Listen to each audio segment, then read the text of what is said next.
Let me welcome you to the 6th lecture of drilling and blasting course. In this lecture, we will cover up rock properties and testing. This is the first lecture on this. This lecture will continue to the next lecture also. So, like every class, what we do, let us see retrospect our previous lectures.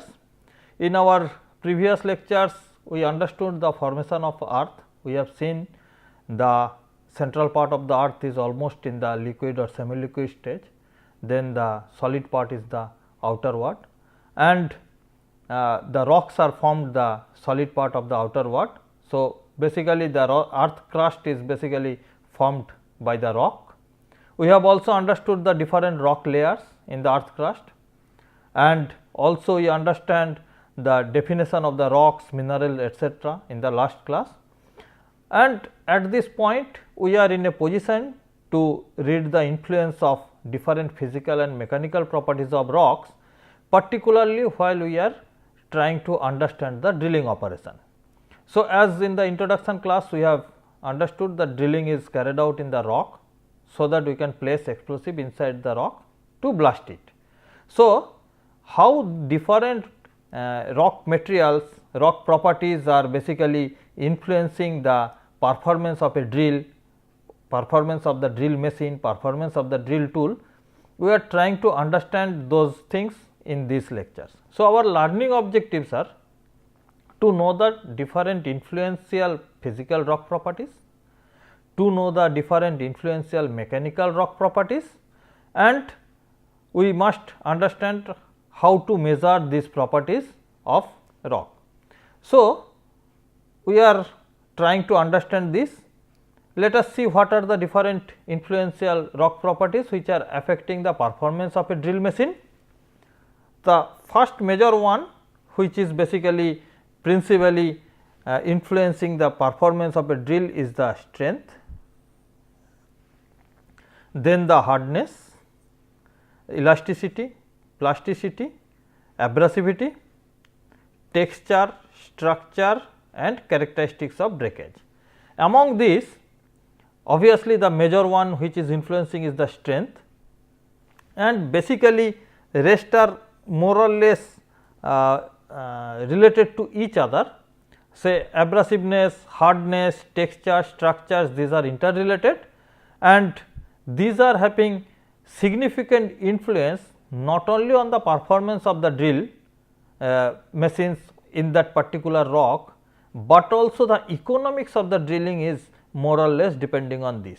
So, all these parameters are having significant influence, and we will discuss how they are influencing the performance of the drilling, but presently we are considering about the definitions and the procedure of the tests.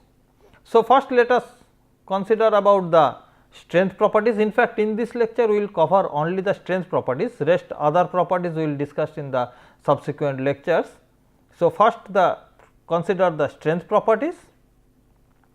Basically, strength property is the mechanical strength of a rock, is the property of opposing destruction by an external force, either static or dynamic. So, this is very important. The type of force, it may be static, it may be dynamic.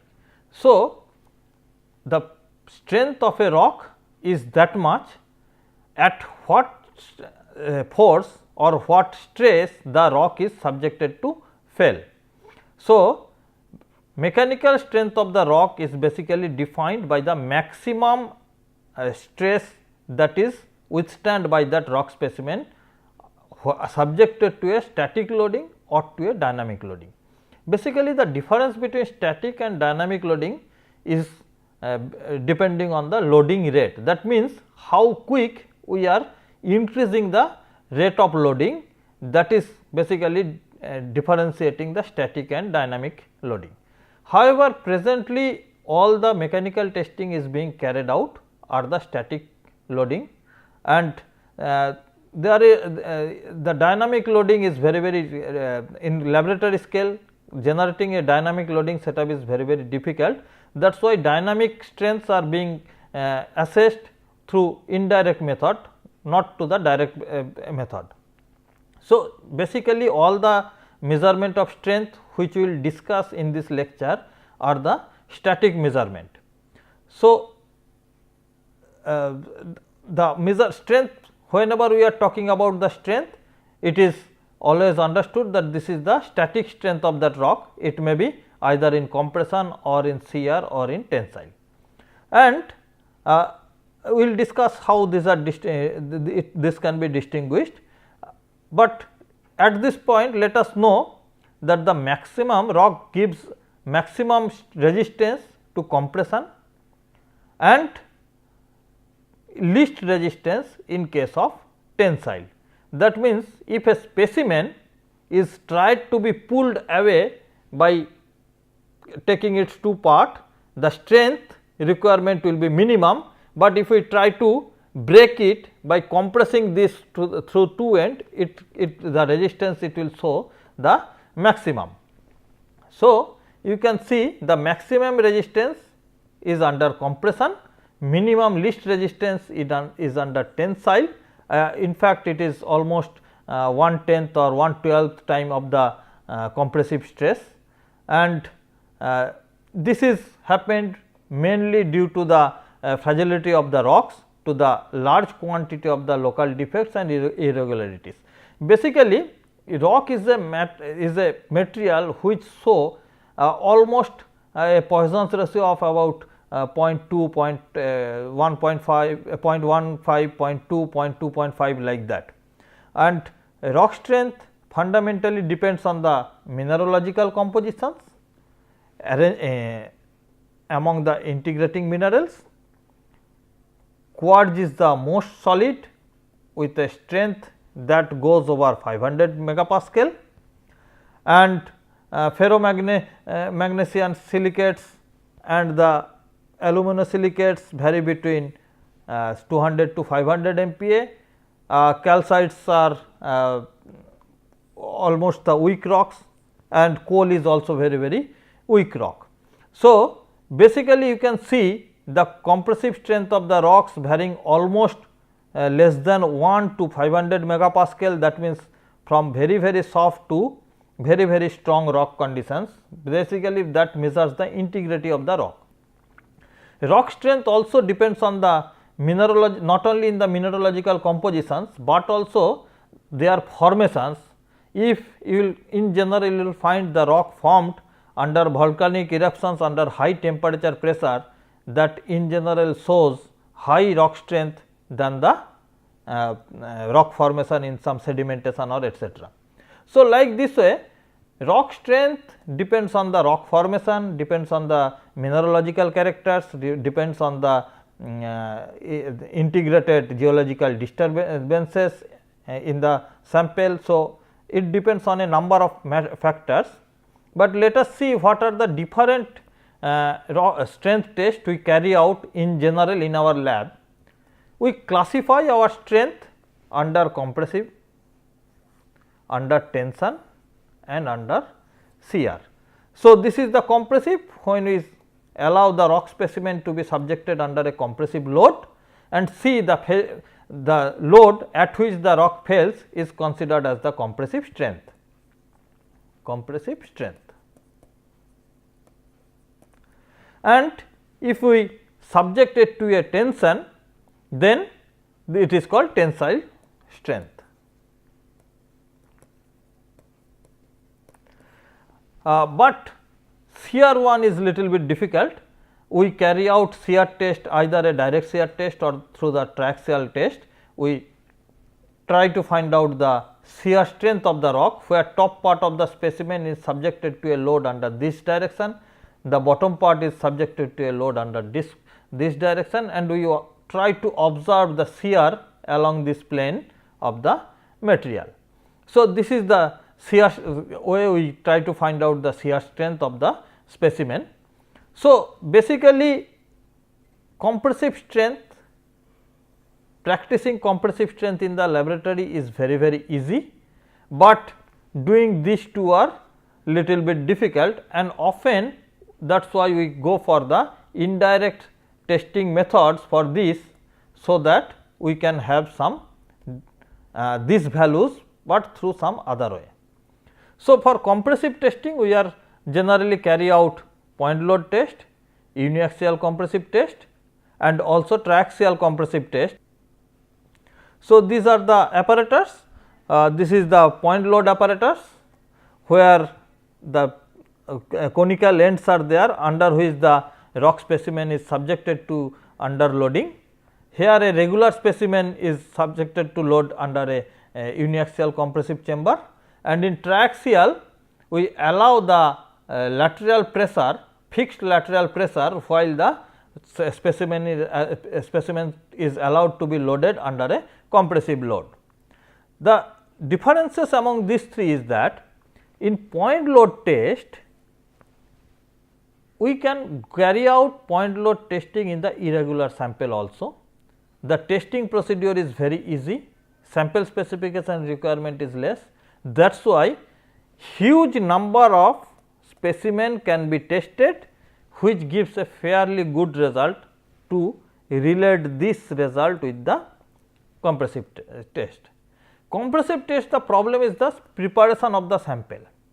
This sample preparation is little bit problematic, where n number of cares has to be taken on the smoothness of the sample, dimension of the samples, linearity of the samples. So, this care should be taken prior to carrying out the test of the sample.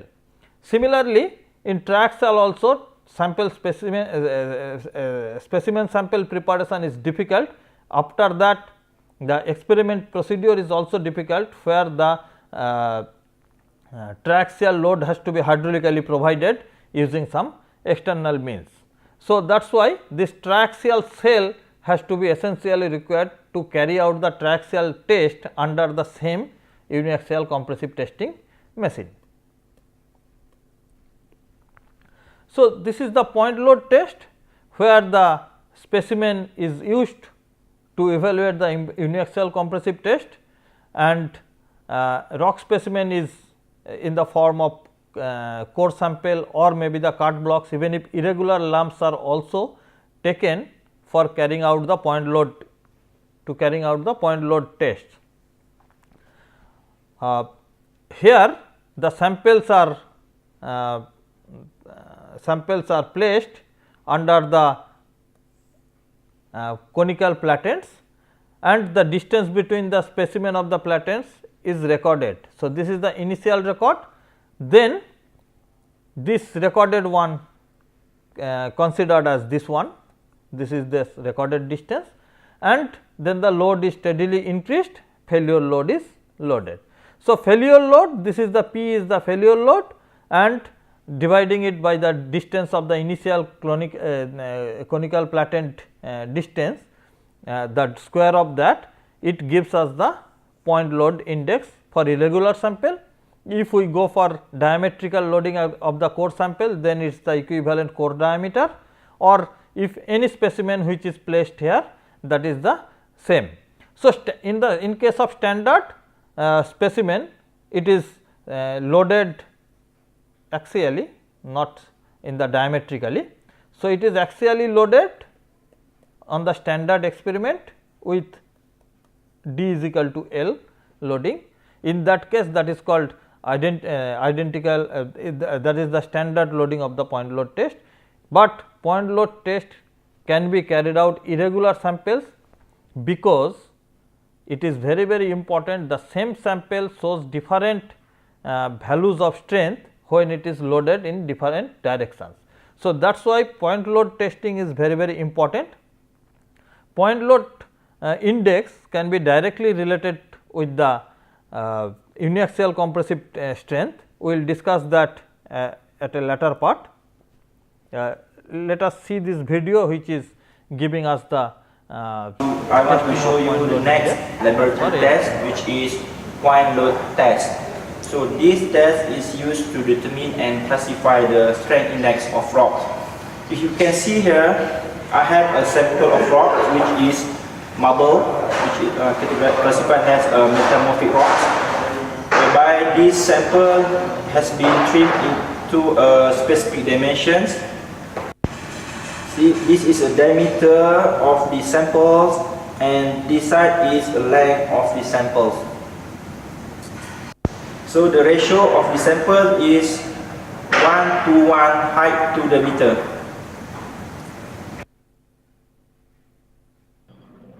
The test starts with marking the center point of the samples. By using a pencil and ruler, find the midpoint of the top sample based on this cross-section line, and doing the same thing to the bottom one. This is important in order to get a good result and true mode of failure.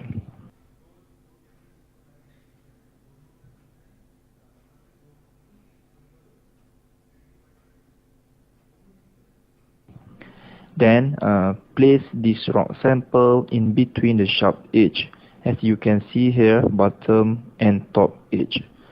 Then give a little pressure so that the sample is properly located and cannot move anywhere.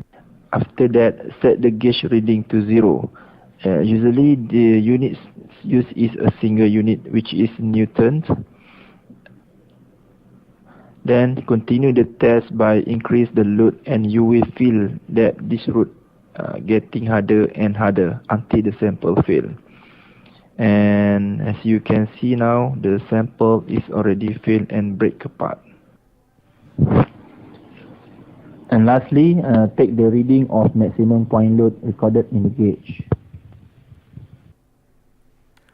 So, you can observe how the point load test is being carried out. Point load test can be correlated with the uniaxial compressive test. For say like coal measure rock, if point load index can be multiplied with the 24 to get a uniaxial compressive test. These constants are basically calculated through the statistical analysis, and basically point load index is directly linearly correlated with the uniaxial compressive value. So, these are the possible tests. That is why point load is very easy and may replace uniaxial compressive test if it is carried out in a good number of samples. Let us now see what is uniaxial compressive test. Uniaxial compressive test is the direct measurement of the rock compressive strength. In this test, cylindrical rock specimens are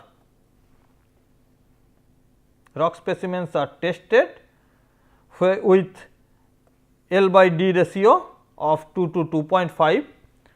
It must be flat, it must be smooth, and parallel ends must be there.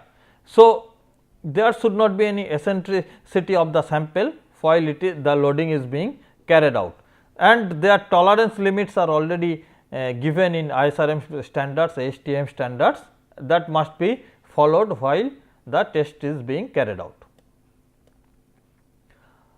In this test, you can say, this is the one video of the test. In this test, you can see the loading is being carried out for a compressive test sample. So, this sample is placed, there is no eccentricity, the plates are parallel to each other while it is under loading, and gradually with a fixed loading rate, the load is being increased on the sample.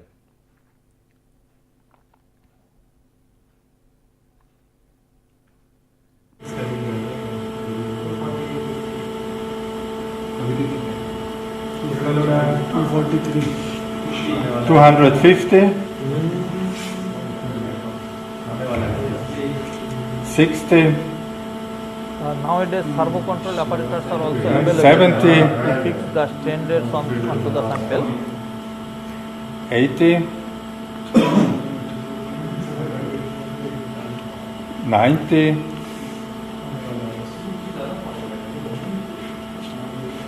300,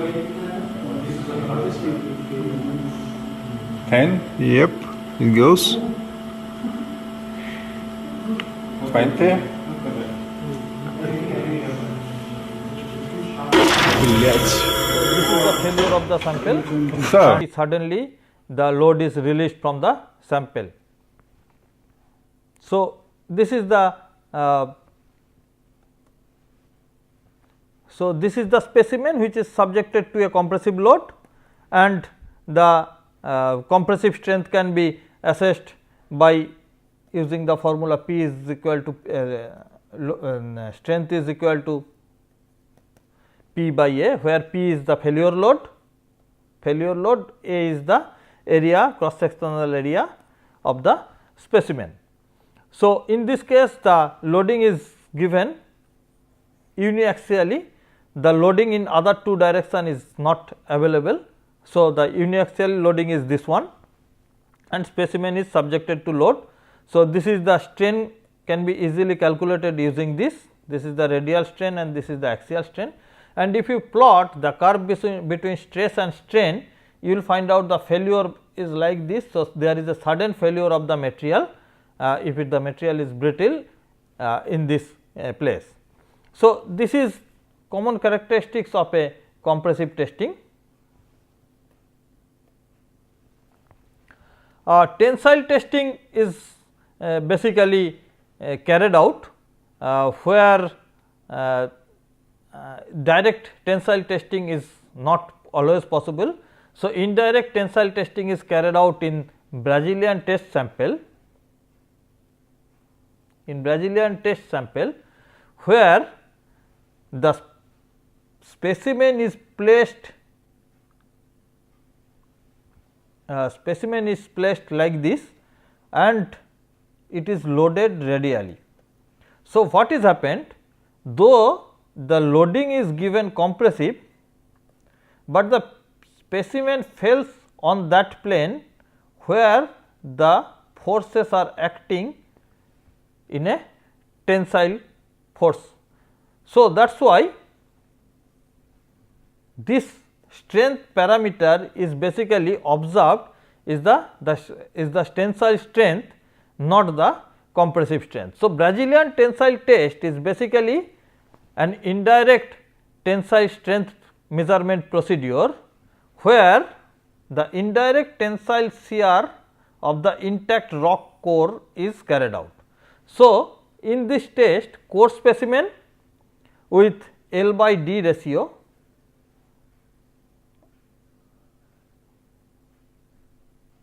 it is mistakes are there, half is taken, L by D ratio of half is taken under compressive loading machine, and it is platens are placed diametrically across the specimen. So, this is the platens are placed diametrically across the specimen, and the load, maximum load to fracture the specimen is recorded, and the tensile strength is computed as sigma t is equal to 2 p by pi d t, where t is the thickness, that means the length of the sample, d is the diameter of the sample, and p is the. So, basically this is the P is the failure load, this is the formula to give us the tensile strength of the rock specimen. So, let us observe one such video available in the YouTube for the tensile strength measurement of some concrete specimen. So, here the beauty of this video is that in this video you can observe this in a slow pace also, rewinded in a slow pace. So, this is a cylindrical sample of prepared with ordinary Portland cement, and you can see the real time video of 25 fps of this failure. So, as the specimen is subjected to load, you can see the tensile cracks are created across the diameter and the specimen fails under tension. So, this is the slow pace, you can see the propagation of the cracks in the specimen propagation of the cracks in the specimen, you can see the cracks are being widened gradually and finally the specimen fails.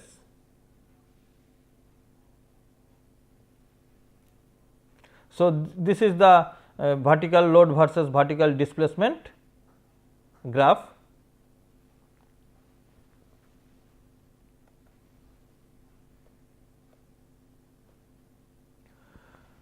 So, this is the direct shear test.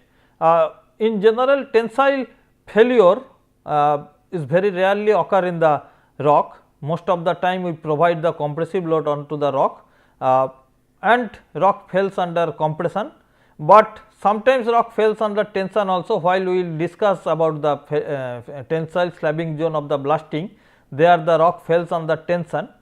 The difference between compressive failure and tensile failure is that when rock fails under compression, it disintegrated into a number of pieces, where it fails under tension, it disintegrates into only 2 pieces, not a number of pieces. So, basically tensile failure gives us a long crack, while compressive failure gives the n number of smaller fragmented material. So, that is why compressive failure, the facility is that it is compressive load can be easily given onto the material and it is difficult to provide the tensile load onto the material. However, compressive strength is maximum for the rock, tensile strength is the minimum of the rock. So, though tensile strength of the rock is minimum, then also it is not commonly practiced, because that providing a tensile load onto the material is difficult. So, hammering etc., all these are the failure of material under compressive load, not the tensile load.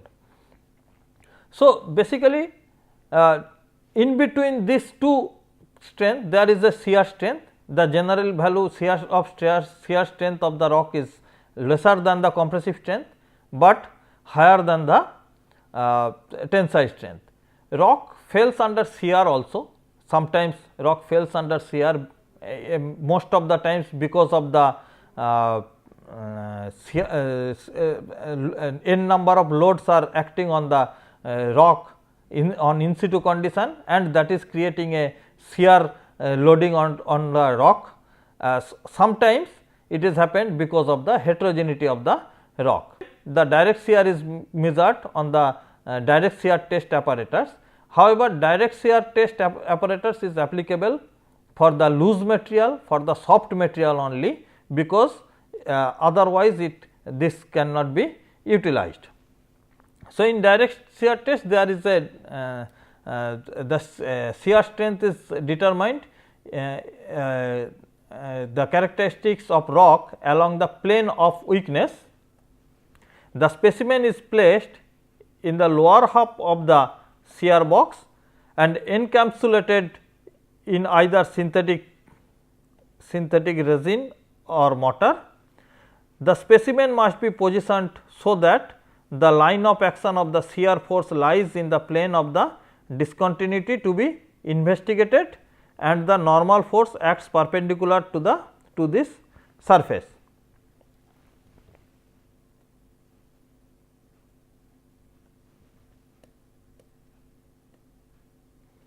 So, once the encapsulated material has hardened, the specimen is mounted in the upper half of the shear box. In the same manner, a strip approximately 5 mm wide above and below the shear surface must be kept free of encapsulating material. The test is then carried out by applying a horizontal shear force T under a constant normal load. So, this is the essential requirement, that it must be carried out in a standard normal load. Now, you can see this video where the direct shear is being carried out of a loose material, sand material. So, this is to determine the shear strength. This is the direct shear apparatus. These are the loading pad, perforated plates, etc. this is the weighing machine to use the weigh the material, loose material. So,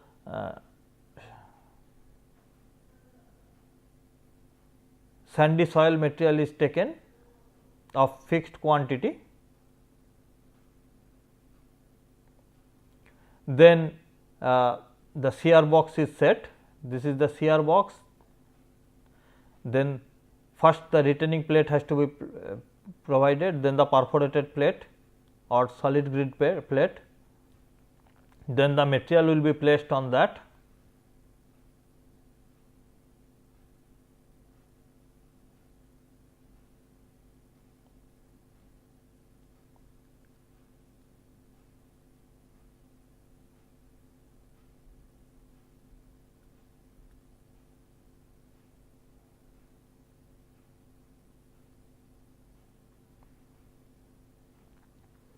Then the material will be compacted, so that the above perforated plate will be placed on this.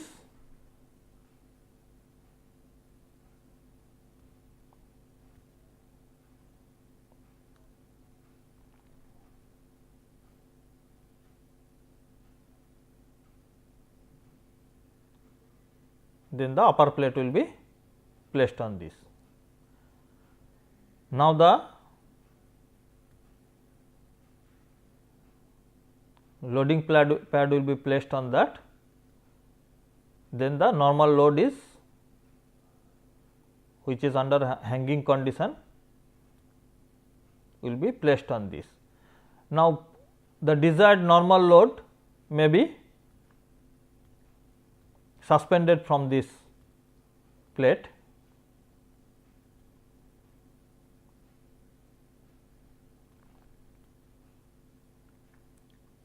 So, these are the normal fixing the normal load.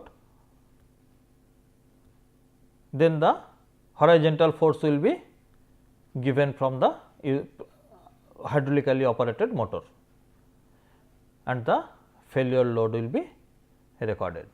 So, this is the direct shear test can be carried out on the sample. So, let us stop at this position from this for this lecture. We will continue to see the influence of other properties in the next class. Thank you.